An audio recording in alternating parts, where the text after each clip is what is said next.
You can illuminate 3D layers with lights. After Effects has 4 different kinds of lights, and in this lesson I'm going to show you all 4 of those lights and explain their properties. In subsequent lessons in this chapter, I'm going to talk about how you animate those properties and work with things called material options and also shadows. So to follow along, go to Working Files and open up After Effects Projects and open up 1901 Lights Intro. So I've got this project set up with one comp, and the comp has 2 layers, a text layer and a texture background, and I've set them up in 3D, and I've got the texture set back pretty far, about 3,000 pixels, and the text right at 0. I've got 2 views here because it's a little easier to see how lights work when you have 2 views. This is the custom view, and this is the active camera view. I've got 4 lights here, and we're going to work with all 4 lights in this lesson. But the first order of business is adding a light to a comp, and how do you do that? Well, a light works the same way as any other layer. You can go up to Layer, New, and Light that way, or just right-click down here inside the timeline and go New Light. When you do that, you get this dialog box, Light Settings.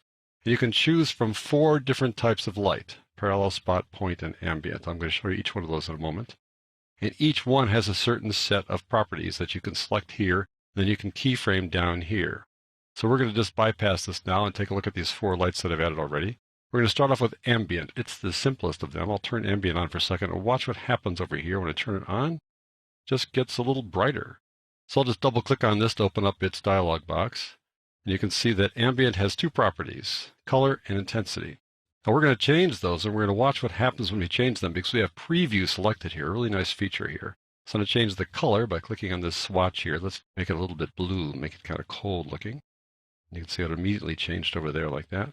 I can make it a little less dark blue like that. Or I can make it warm, for example. Let's go down and make it orange, make it warm like that.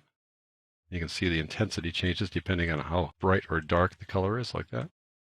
So we'll go with that orange, overall orange cast to it, and click OK there. Then we can change the intensity. Now the default intensity is 100%. So how can you go more than 100? Well, you can, and it's helpful sometimes to go to something more than 100 when you really want to brighten things up. But you see that ambient just makes everything brighter or darker for that matter. It just changes the lighting for everything. It's not at all selective. It just makes everything brighter or darker.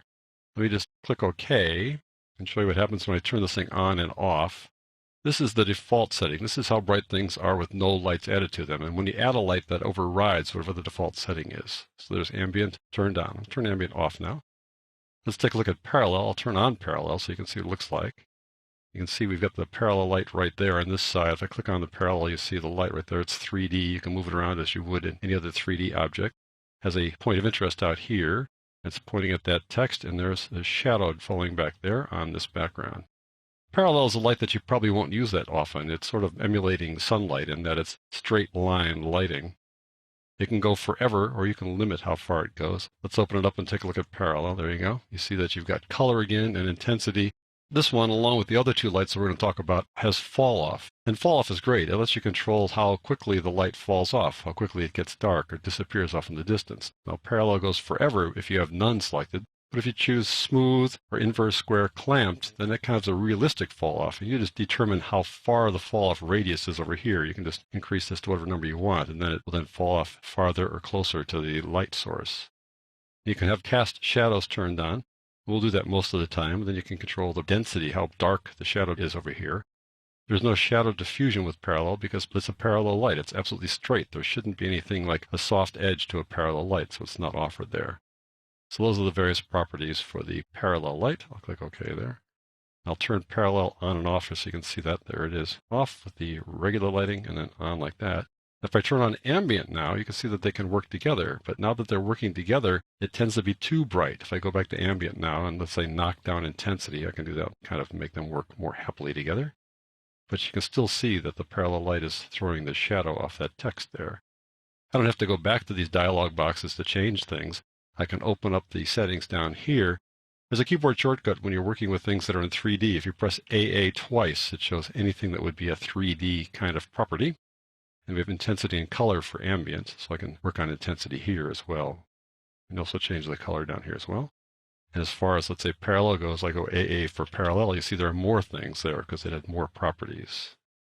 Let's turn off both of those lights and close down parallel. Let's see what point looks like, what they'll look like on point. Point is like a light bulb just kind of hanging out there in space someplace. It throws light all around, 360 degrees. Wherever it is, it just throws light everywhere. But it's not like a parallel light in that it shines on something and then the shadows can be larger if this thing is farther away. So you see how that works. There is no fall off selected here, but I can make a fall off. I go smooth or inverse squared.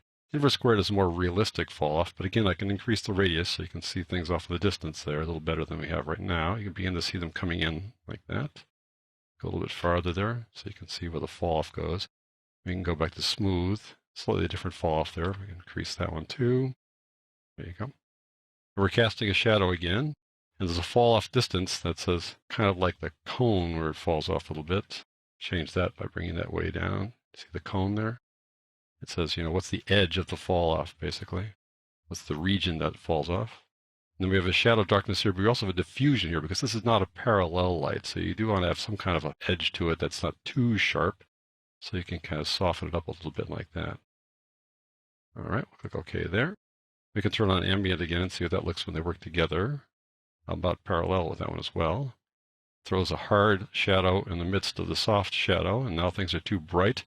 But again, I could click ambient and click AA to open up that guy and drop its intensity so it's not so overpowering. So you can have lights work together, and sometimes it's helpful, in fact, to have them work together. All right, we'll turn those three fellows off and close that one down. And we'll go now to Spot. Spot is the one that has the most properties and is the most fun to work with. I'll double click on it to show you its properties, its dialog box. Here's Spot again. You've got color and intensity. You've got a cone angle and a cone feather. Very interesting. You can limit the light like that in a cone, just like a typical spotlight. And a cone feather basically brings the light in from the edge. If there is no feather, I take it to 0 here. It's got a hard edge to it. See that? And if I take the feather a little bit in to another number, you see that it's pulling it in. It's soft around the edges now, but we're also pulling it in like that. So all the way out, that's the full value there. 0, and then we bring it in a bit. It does kind of soften things. There we go.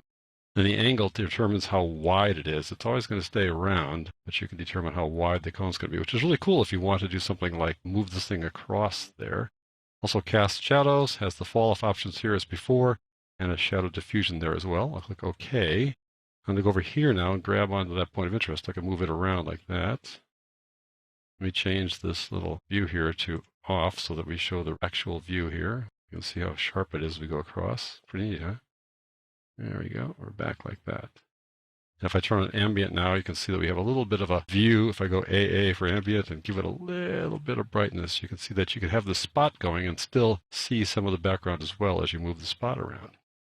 So those are the 4 lights. I'm going to talk about animating the lights in the next lesson, and we'll talk about the material options and shadows in the lesson after that.